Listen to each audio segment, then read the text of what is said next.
Hello, hello, hello, everyone. Welcome back to another episode of ReConnect with Plant Wisdom. It's me, Tigria Gardenia, and I am delighted to be able to share this conversation. I am having so much fun finding all of these interspecies artists that are mixing plant communication and plant experiences and plant cognition into the performance space. So they are researchers as well as artists. And that's exactly what you're going to find in this episode with Antonio Irre.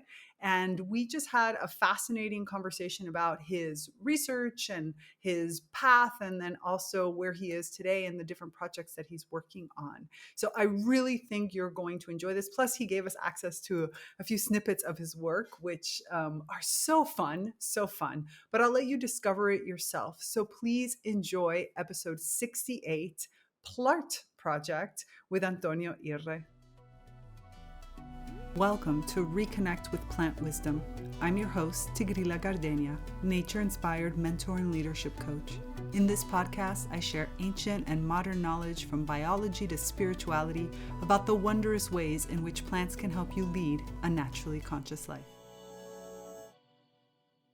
Antonio, I am really looking forward to this conversation. Right before we started recording, I was saying how lots of people ask me, since I live in Domenher, which is in Italy, if I do things in Italy.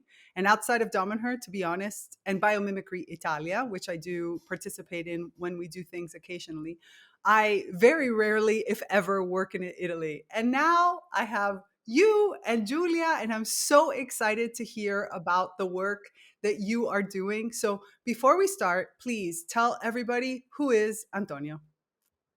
Okay, ciao a tutti, a tutte. Hello, everybody. And thanks to Tigrilla for this kind invitation to talk a little bit about plants and our relationship with them and how we are trying to do step by step a path towards bigger knowledge. I mean, this is what I'm doing. I'm Antonio Irre. I'm an artist, independent researcher, and a cultural designer. I'm also a pharmaceutical chemist, inventor, and some other things. So that's my point. I try to check reality from different points of view, and starting from there, I try to make another step. Nice. Where did the connection to plants come in? Okay, it's a long story. I try to make it short Okay, great because it's time. 44 years of research. I mean, probably when I was starting working, I started thinking about who I am and so on. So I started studying, and I ended up studying pharmaceutical chemistry that puts together biology and chemistry to start reasoning about who we are. And then I went on and I started also with arts to try to figure out the world. First with music, and then I discovered theater and performance. And then I tried to put those two things together. So I studied a master in cognitive science and interactive media, um, and where I basically studied the interaction between agents. So this is my theory, my theoretical basis.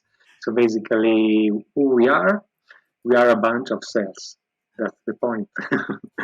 And so somehow through uh, Stigmergy, that means the interaction of One of my simple agents. favorite words, Yeah, one of my favorite concepts. Nobody ever talks about yeah. Stigmergy. Go ahead, tell Yeah, everybody I about did a Stigmergy. thesis on it on this, Oh, so I I love will it. send you. I love I it. will send it. So stigmergy is a behavior of, for example, in swarms, ants. They they do very simple actions, but they are able to create a very complex behavior out of that.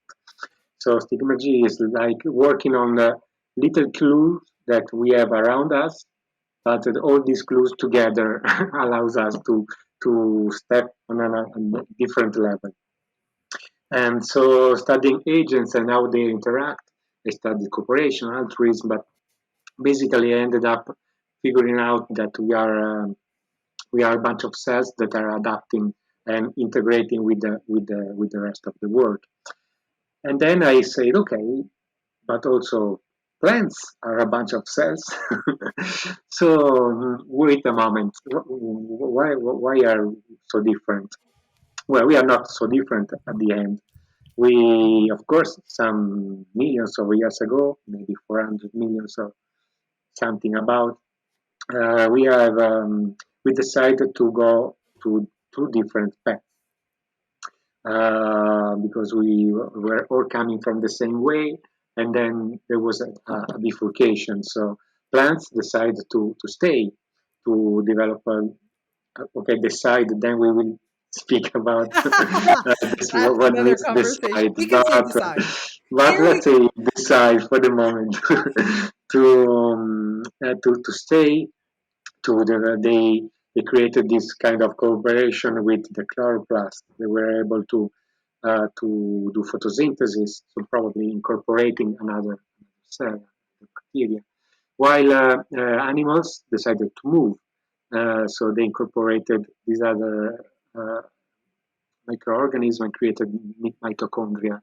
That, so they have two different ways of creating their own energy, of transforming the energy into their own needs, and of course two mainly strategies. One, stays, the other, fight or flight, they say. So either fight, or they can just escape in case of emergency. But actually, we are really a bunch of cells. So we have the same neurotransmitters. So really, really very similar pathways, biological pathways. So I say, okay, so in this case, we can also communicate. And that was the first step I reached. and then the plant awakening Yeah, began. exactly. Uh, because yes, if you can also only think that there is a possibility to communicate with plants, then your point of view completely changes. And so this was the beginning. I started after this glimpse. I say, oh, maybe I can bring to other people this reasoning, and I can do that through art. That is my main way of expression. So I started thinking which kind of work I can develop from that. And the first work was an installation I did for a small town here in Italy, because I say, okay, we can communicate with plants, but what do I ask to plants? I mean, what I have to say to plants? I'm not really very expert in communication. I'm not very talkative person, so I didn't really have a clear question or clear argument to have with them. So I started creating this installation around the city to put different trees, plants around the city, where people can leave messages for the plants. And that was interesting because my plan was to go and check the messages, but after I read a couple of them, actually, they were so personal between the person and the plant that I really felt I was not kind of authorized to read that. It was not to me. So at the end, I just left that for the plant, and I didn't read that then anymore. But it was a nice trying, let's say. And then out of this, and I started writing poetry, and I also did a lot of research of what other people, other artists did in this direction. And I found a couple of books of texts that were really saying what I wanted to say, but better probably than me. One was the Metamorphosis of Plants by Goethe, and another one was Palomar by Italo Calvino. Mm. And I started from a chapter where he speaks about bad weeds. What are good weeds? What are bad weeds? And where is the line that separates that? And And so I started from these two texts and some other text that I wrote, and the first show was born. The code is the Infinite Meadow, and this was developing a site-specific project. This was born under probably 5,000 old years oak tree. So it's a traveling in nature show where I kind of organize a traveling tour for my guests, like an agency of touring, and where really the tour is on the need of Mr. Palomar and experiencing what is in this meadow. And this is the first attempt I did to bring the message to Wait, the people. I'm going to stop you for a second just because you've Okay, already yeah, touched yeah. on so many things that I want to go back to. Okay, okay, okay. And we're going to have a conversation on Stigmergy, just so you know. The very first biomimicry project that I ever worked on, and in this case, it was more of like classroom work, but one of the properties we were using was Stigmergy because it was so. I realized as I was learning more about Stigmergy how at Damanhur, the temples of humankind were built with Stigmergy. Like so many places, we didn't know what anybody else was doing, but we knew there was an overall project. Every person did their piece. And there's very much this philosophy of an almost stigmergetic philosophy unknown to most people. And I find that it's such an important aspect of nature that helps us find a completely different way of working together, of being together, of trusting, because that's really what it is. Like you do your piece and the whole picture comes together. There's so many aspects of Stigmergy I love. But I'm gonna put that aside for a moment, even though I'm sure that you and I will have a conversation about it because of all these things. Did you find when you were doing the first project, right, when you were doing your Mm-hmm. installation with all of these personal notes, which I do find interesting that we as human beings, when we have the opportunity to talk to plants, we start very personal, very, very personal. And what do you think, based on your own conversations, let's say this, with the plants that you were working with, what do you think the plants got out of that? Like what changed in the relationship between human plants from this act of I see you and I actually want to leave you a very personal message? Hmm. So in this first work, I try to involve some messengers. Why? Because the messages were left inside some bamboo canes, some small bamboo canes, Hmm. and to leave the message, you have to break a little door that I created with plants, with leaves. And what happens that breaking this door, basically it creates a nest for insects. So the poetic images was that these messages were brought to plants by the insects that were living with them, that they probably know much better the plant. Of course, this is a poetic image, but I think that maybe some translators, some messengers could help us, especially in these first steps. Yeah. Do you think that the plants are different? Not just, I mean, I work with a lot of people, and obviously when you start this plant reawakening and you start this process of recognizing that, oh wait, if I'm leaving a message to the plant, it's obviously because I feel like the plant in some ways receives that message. If not, I wouldn't spend the time writing the message. So as the plant receives that message, most likely energetically, I don't really see the ants scroll opening the little piece of paper and reading it to the plant, but somehow the message gets there. Do you think that the relationship in that way, do you think that the plants changed? Like something changed? I know that Mm. that's going a little beyond communication. It's probably a little woo as a No, no, it's question, okay. It's but okay. It's okay. I mean, from a scientific point of view, I cannot say that because I did not measure obviously. anything and I did not observe anything changing. So, but I have several point of view. So from this, I cannot say.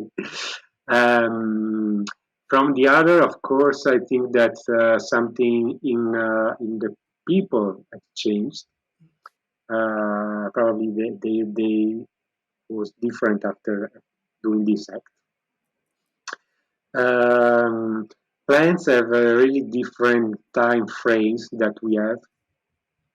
So, so I think probably they need a very long-lasting relationship to change. This is Right. my opinion, but it's not scientifically based. But I think well, it's actually also sometimes scientifically based. I mean, plants sometimes have really different time scales, and from some research, uh, it looks that only after many minutes they really kind of recognize that something is there, someone is there. So, so in this case, I don't know if it happens. Yeah. Probably you need to stay longer time to kind of connect. Yeah, I think this is always the hard part and the beautiful part, depending on how you look at it and the type of work we do, especially for all of us that have that scientific knowledge. And yet we're doing things that Natasha Meyer spoke about this really clearly in her plant sensing paper, where she talks about how the older generation of scientists that have been working with plants for a long time can more easily admit that they have been changed and that their knowledge that they're receiving, the direction sometimes has to be coming from the plant, because if not, where else would they realize some of the discoveries? Or you never, and with Evgenia Emmett's just the other week we were talking about this, about how some discoveries, it's impossible to think that we stumbled upon it. You had to be guided to know that that herb is going to help you in this way, or that this herb and this plant go together in order to make a medicine. Like, that doesn't just come because of I'm uh, I don't know. I have to be connected to something.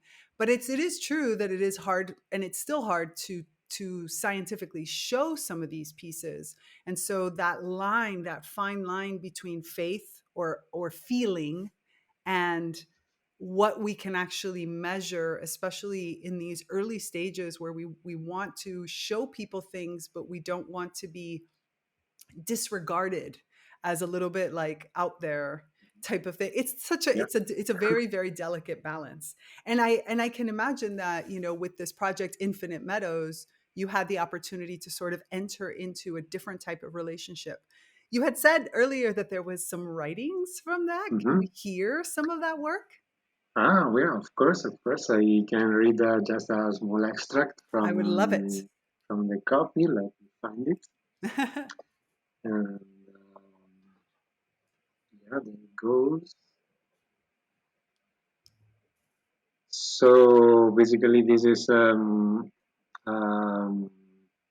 well, I will not explain. I just read. I like that better. I think that that's excellent. Primordial growth and tickle foam.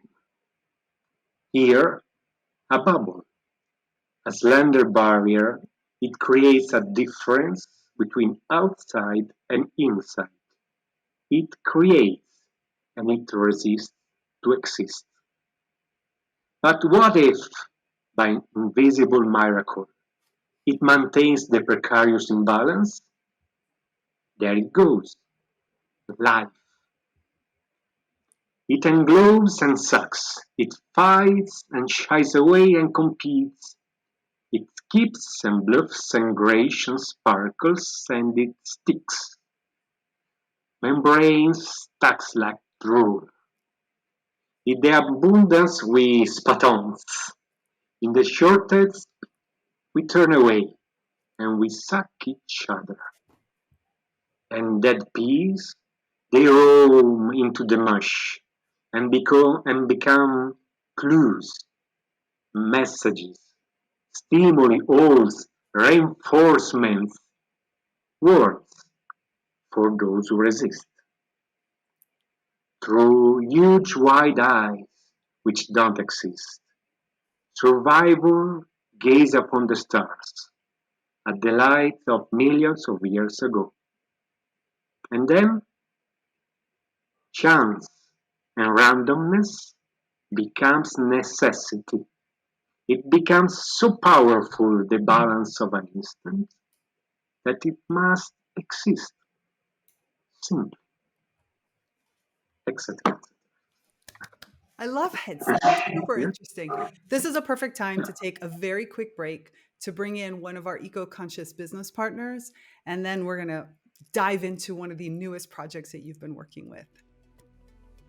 When I first started podcasting, I have to admit, I had no idea how any of this stuff works. I didn't know what a platform was. I had no idea how your episodes got on the air. I knew nothing.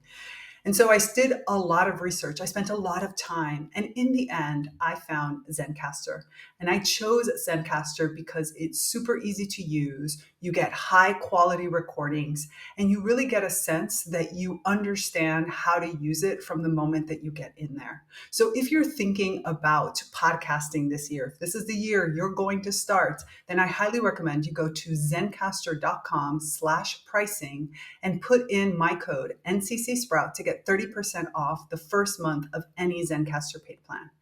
I really want you to have the same easy experience that I do, and I don't want you to have to waste all that time looking for the best. You might as well go with what's tried and true. Go to zencastr.com/pricing and use code NCC Sprouts. I'll put it into the show notes for you. All right, we're back, and I want to hear about this PLart. First of all, creative name. I like the name. Wow. I'm all for Very names like easy. that. So tell me about the PLart project.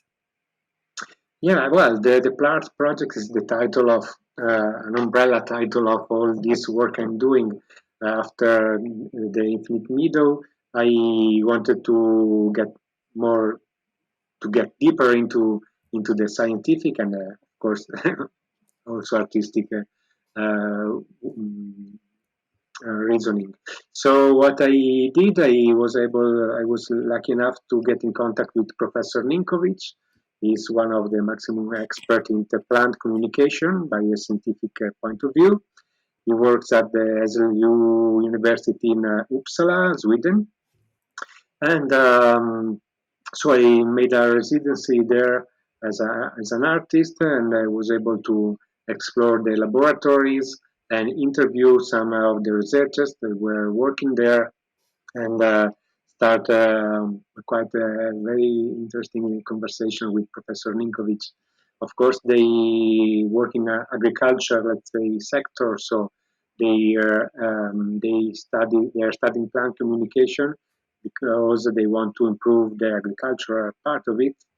So maybe use less pesticide because they can use the words that plants use to say the things that are mainly pheromones, smells, let's say, fragrances, or they want to improve them. But the fact that to do that, they have to do basic research because we really are starting that, if not from the scratch, but only in the last 20 years, probably.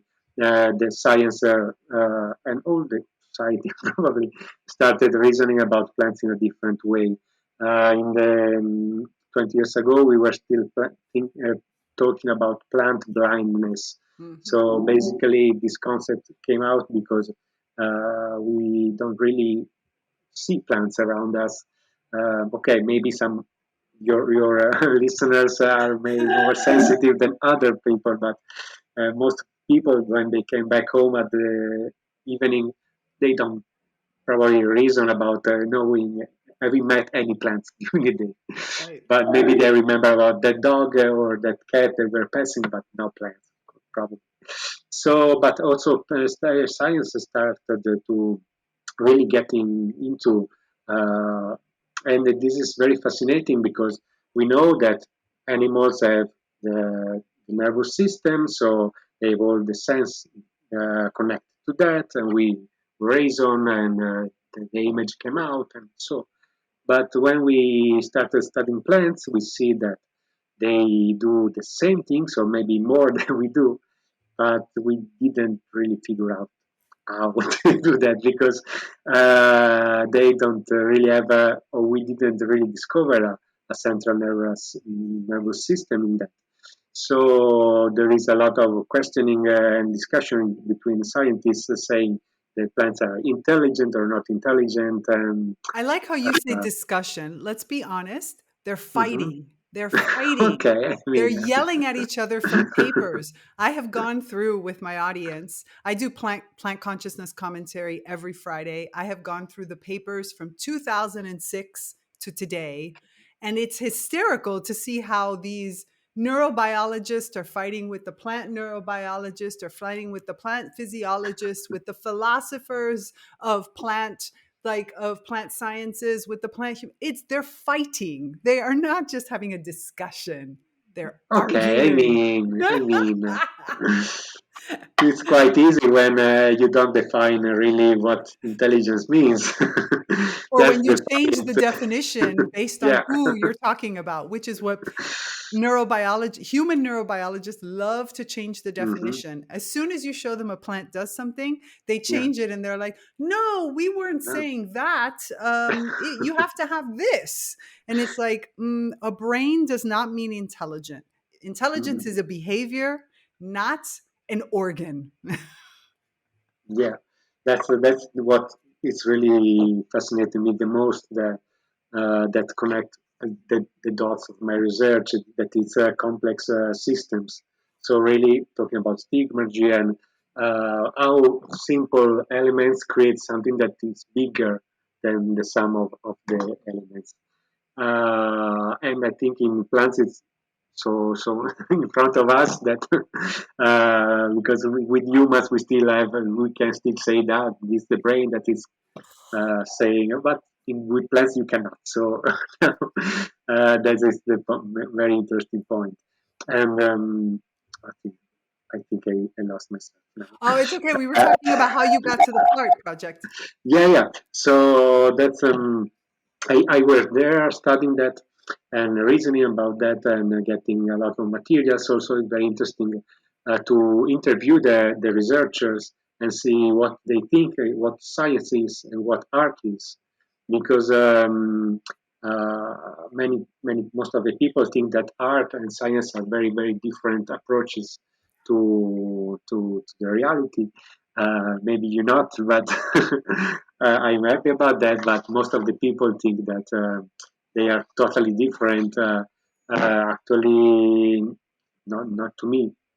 They are two different ways to, let's say, to interiorize the world and to bring it back. Two different processes, but this is there's uh, a statement by Albert Einstein that says that there is a strong connection between art and science. I think I wrote somewhere. So, yeah, he says, the mysterious. It is the fundamental emotion that stands at the cradle of true art and true science. So this is really the mysterious is what we try to grasp. Science try to grasp it doing theories, so interiorizing the world and then putting outside theories that probably in the next 10 years they will be surpassed. But we know that the scientists know that the real scientists know that this is the best we know, and then probably it will change. And the artist do the same: observe, metabolize, and then bring out what he did through artisan skills. And they are also both are really social terms. I mean, art exists between because somebody decides what is art and what is not. There is a community that is deciding that, and also science is the same. So uh, they are both uh, expression of the society, but also they are I call like it call mother and daughter of the society because they are born from society, but sometimes also they bring on the thing. So they also change and create new. So this is why I think they are really two strong ways to tackle reality.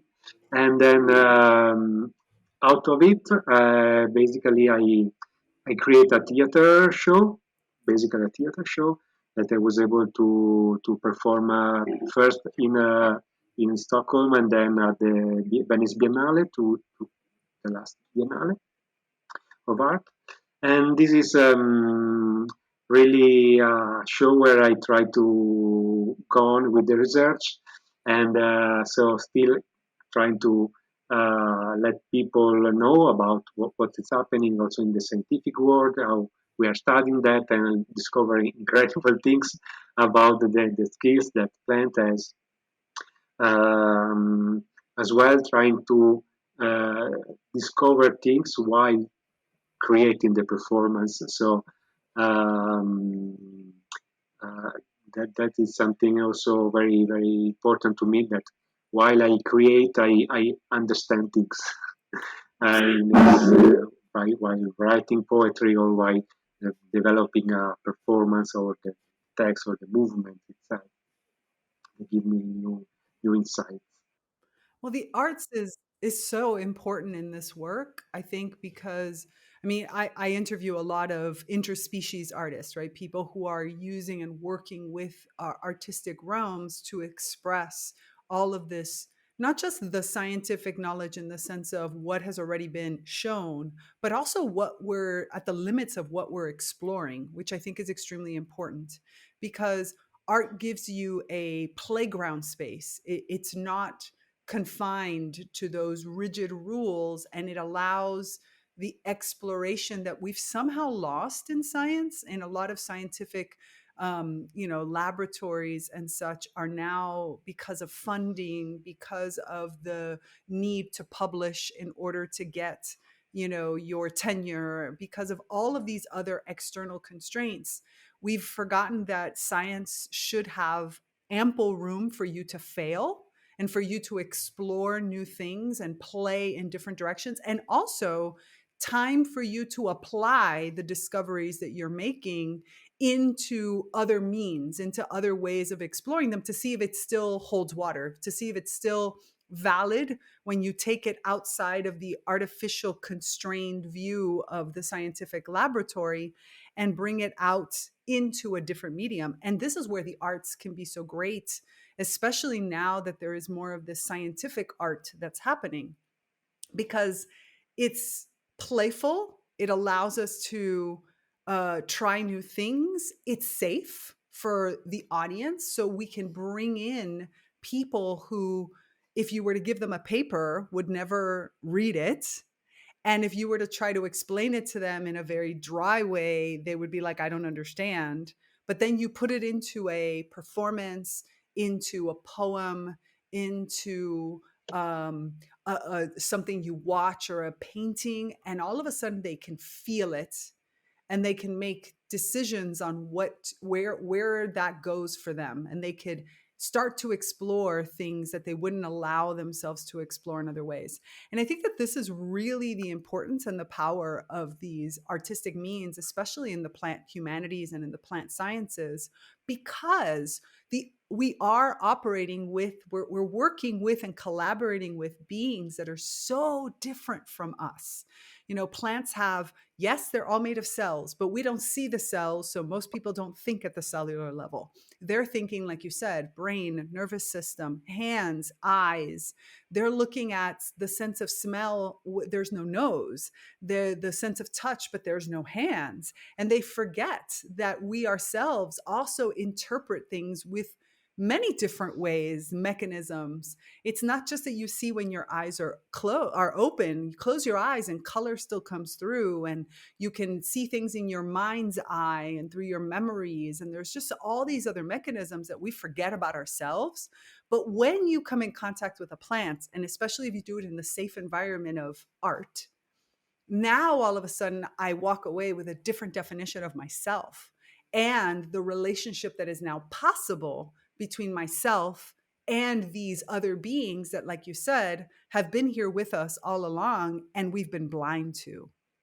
So projects like this, I think, are so important. And I love that I'm meeting more and more artists that are working and they're bridging that gap. They are studying, they are doing the research into the sciences, and then they're taking that and they're playing with it for human consumption.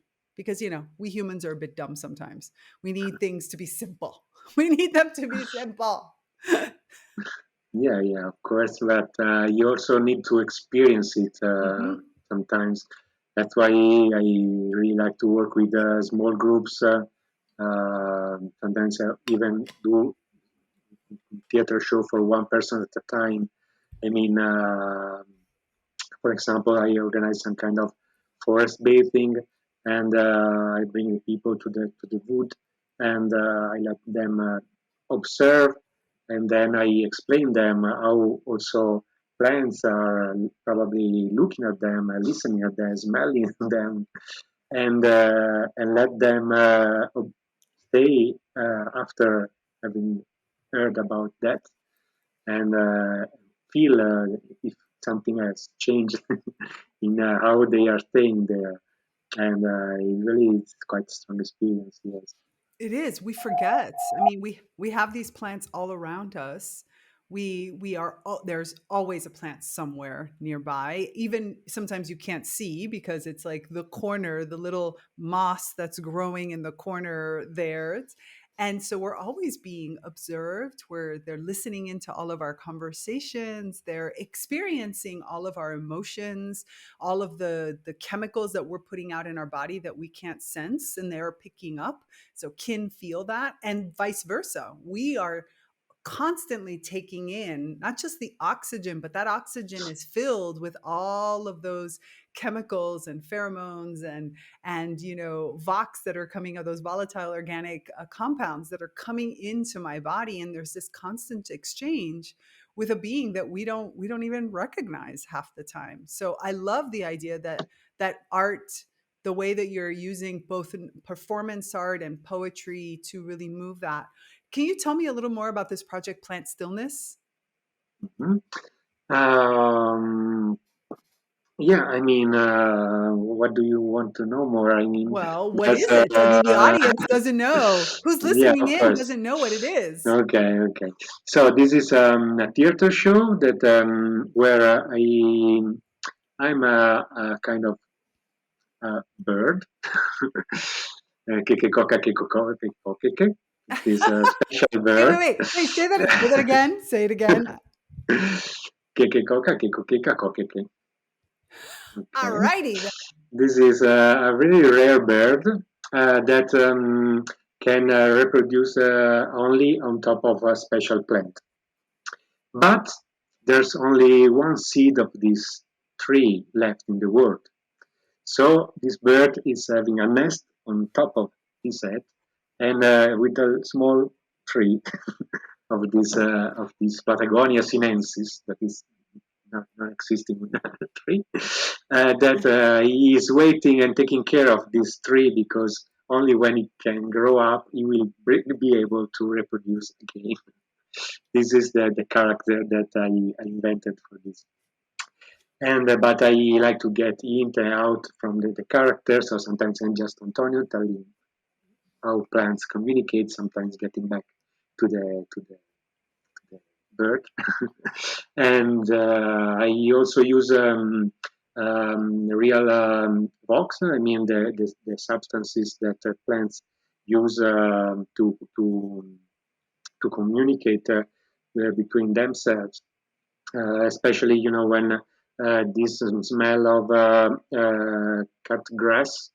When they cut a lot of grass, you can really smell it.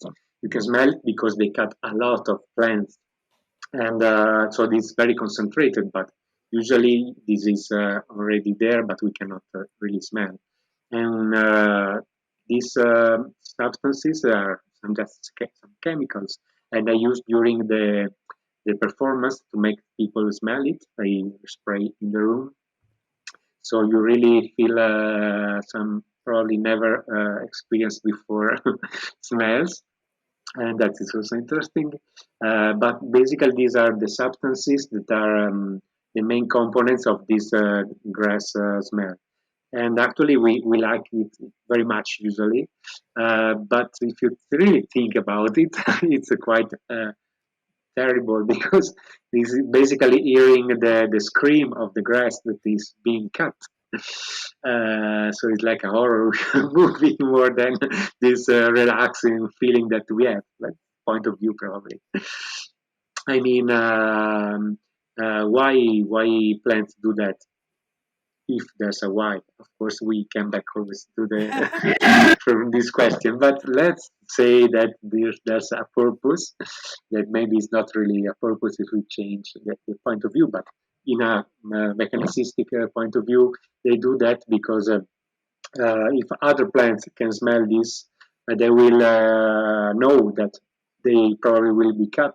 So they will bring all the energy to the roots so they can reflourish. They have this skill that we don't have, that to reflourish when they are cut in two. We don't have that. At least we don't even have the capability really of thinking of our neighbors so much that when we scream for ourselves. We don't I scream for mean, everybody else to be like, hey, watch out, make sure. yeah, There only a few people do that. So we can even learn that part. Like, hey, yeah, the lawnmower is coming. Everybody bring in their energy. It's time to bring in the energy. Bring in the energy so you're all good. We don't do that. We don't do that. yeah, yeah, We don't yeah. do that. Well, sometimes we do. Come on, don't be so pessimistic. Okay, Sometimes okay, we so have it's each true. other. Sometimes we Some of have us each do. other. Some of us do. And anyway, this causalistic thought, it's also very very limiting to me. I mean, uh, if you think about evolution, of course, this happened and look to work.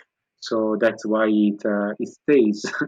Sometimes we think that nature is the perfection. We say, look at the perfection of nature.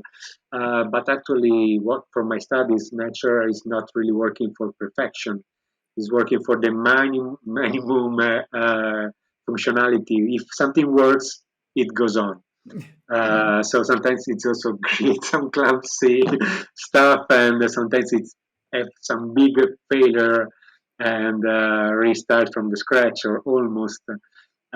So it's really it's working.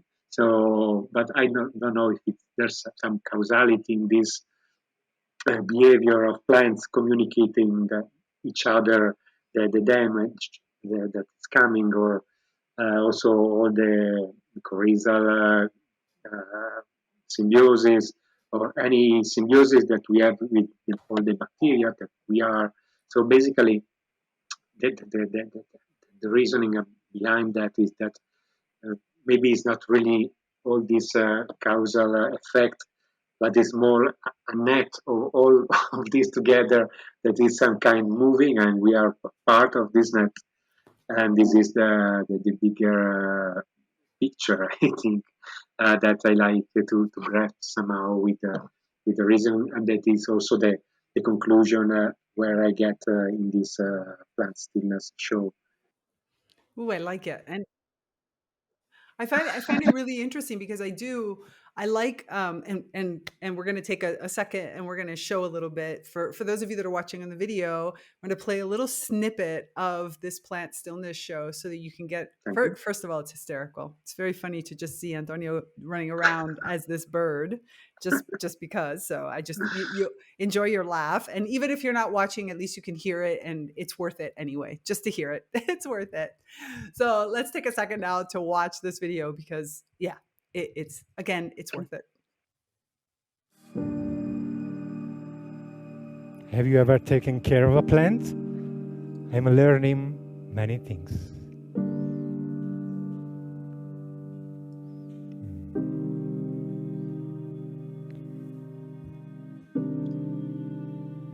Hidden by their own dead bodies, roots secretly move underground, looking for water, sensing for water. and listening to the thin trembles of soil, listening to the thin trembles of soil, vibrating water, and listening to the thin trembles of soil, vibrating water, listening to the thin trembles of soil, vibrating water. And see what I mean? I told you it was worth it. It's like, this is the kind of stuff that I think also opens us. Again, I was talking about play and how important it is for us to feel playful, because it's in play that we experiment and we allow things to come in, and you wonder, what does this mean? And how does this work? And can it be different than the way I've thought about it? And, oh, what can I do? Like, if plants are doing this, or if these chemicals, these organic compounds that I'm feeling, right? Those smells are something. What does that mean? And how is my body reacting to it? And how can I change because of it? So I think it's fantastic to do shows like this that have, all these different elements together, and are also showing in a way that, again, is non-threatening some of the perils that are happening in our society. You have these birds, that relationship between the bird and the one tree, right? So if the tree disappears, the bird disappears. And if that bird disappears, I'm sure there's much more. And there's like all these relationships that we just don't recognize. And I think that in working closer with the plants, they also show us these networks, like you're saying, right? These nets and these networks that are out there, and how they mingle and cross and move into many different aspects. And I think that's the answer for so many of the problems that we have in the world right now, is that if we recognize that we're part of this network.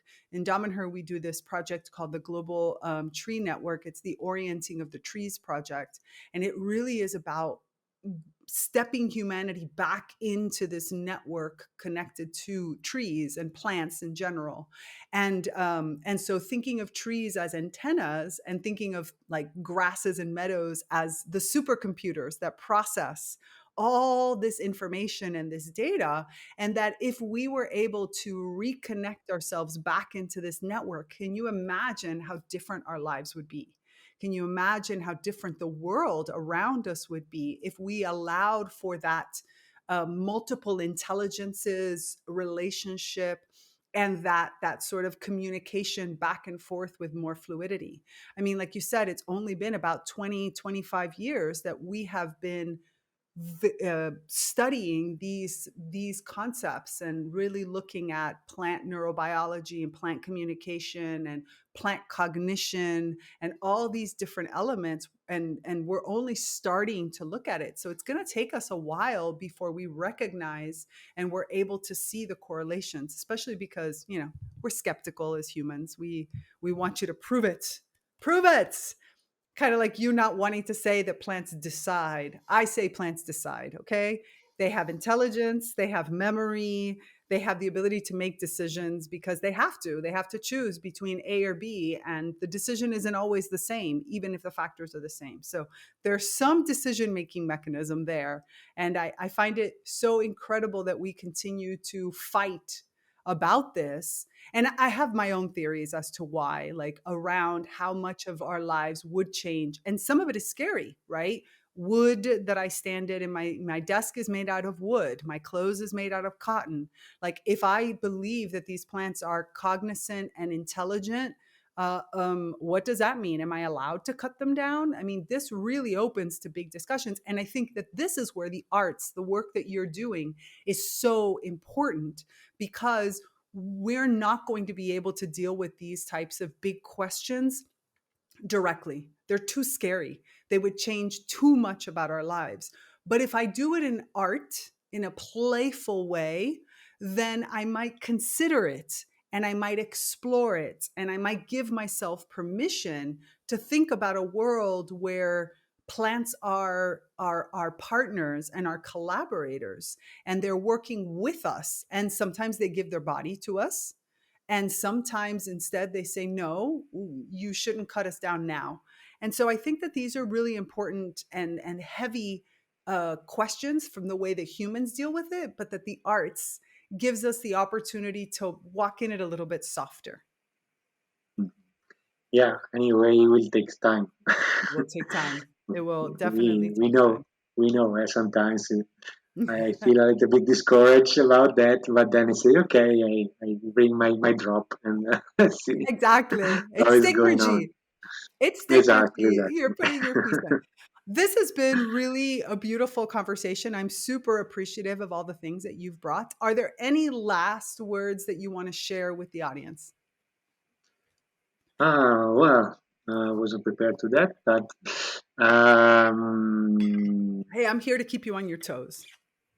okay. So no, I don't have. I mean, if you can come to my shows, and that's the point. I sometimes organize this sports betting. Now I have one in 20 days in a festival in Italy, and in September there will be in Padova, where I live. There will be a big, instead a big conference about plant cognition from the University of Padova. So I will be there also interviewing scientists and checking, also putting some doubts, and Beautiful. probably I will also perform plant stillness, but I'm still arranging that, so I'm not 100% sure. And that's it. I mean, support living artists, and that's, Exactly. So I'm going to make sure that's I it. put all I'm going to put all the show notes, all the links to everything so that people can find you. They can find your work. I'm going to put it all into the show notes. So please go check out the show notes. And like Antonio said, support the artists. Support the artists. Go to shows, become a Patreon, do whatever it takes. Even for us, come and join the Naturally Conscious community, which, as you know, is the online ecosystem for all of these types of discussions, to see new artists, to be able to talk about plant human relationships and all of its different nuances. And that's also the best way for you to support this podcast, because over in the Naturally Conscious community, we have different membership levels that really allow you to participate and be a part of our book club and our writing group and master classes and all kinds of different information, as well as support all of this work that we're doing. So Antonio, thank you so much for this conversation. It has really been a pleasure to hear all of the different projects that you're Thank you. working on. And I'm very much looking forward to hopefully being able to see you myself live at some point. Who knows? Maybe I'll come to Yeah, Padua I know. in Sure. September. It's only a few hours away, so why not? Yeah, come on. Okay, Beautiful. nice. Thank you for the invitation to Grilla, and congratulations for your project. Thank you. Thank you so much. So that's me, Tigrea Gardenia. Remember, resist the urge to hold back your emerging green brilliance. Thanks for listening to this episode of ReConnect with Plant Wisdom. Intro and outro music by Steve Shuley and Poinsettia from The Singing Life of Plants. So join me, Tigrila Gardenia, and my plant collaborators next time on ReConnect with Plant Wisdom.